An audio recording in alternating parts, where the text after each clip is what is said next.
Павел Игнатьев покинул должность генерального директора Агентства развития Северной Осетии. Об этом стало известно сегодня на заседании правительства республики.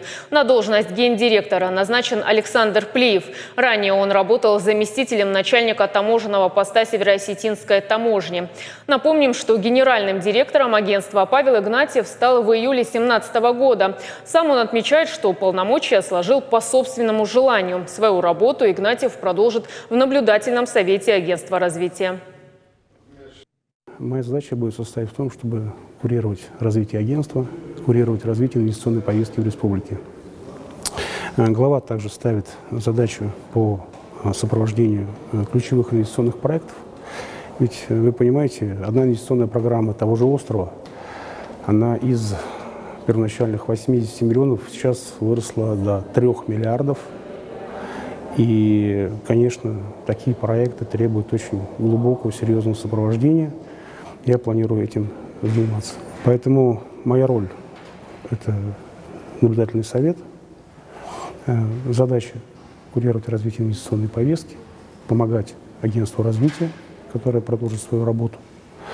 Более того, мы сейчас думаем о том, чтобы трансформировать систему таким образом, чтобы она работала по образцу лучших практик, которые есть в регионах Российской Федерации.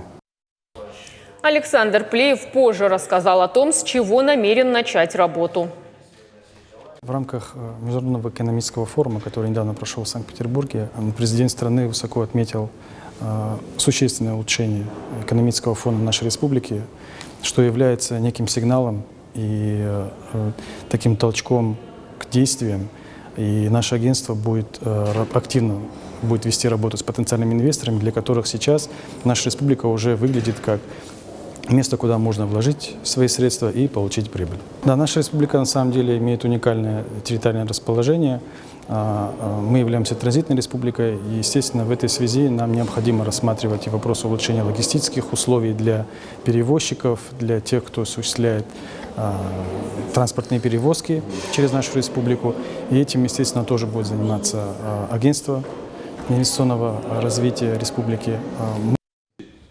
Говорили на заседании и о создании проекта «Кадры будущего для регионов». Направлен он на воспитание детей как будущих профессионалов. Займется им Республиканское министерство образования и науки. По словам главы ведомства Людмилы Башариной, задача – научить детей работать в команде, продвигать свои идеи и определить их таланты. Министр отметила, активную работу со школьниками и студентами будут вести наставники из разных сфер. Еще говорили о новой схеме финансирования дополнительного образования в республике. Ее суть в персонифицированном финансировании. Башарина отметила, что система даст детям возможность, используя бюджетные средства, бесплатно получать дополнительное образование в секциях и кружках. По словам Таймураза Тускаева, эта система позволит улучшить качество образования детей. Обсудили и проблемы промышленности. По словам премьера, индекс промышленности и производства за 2018 год упал. В республике необходимо создать больше рабочих мест на промышленных предприятиях, увеличить рост валового и товарного продукта. Промышленность была и остается базой развития в целом экономики. И в этом направлении надо работать. И усилить взаимодействие с Министерством экономического развития. Вот пока, если взять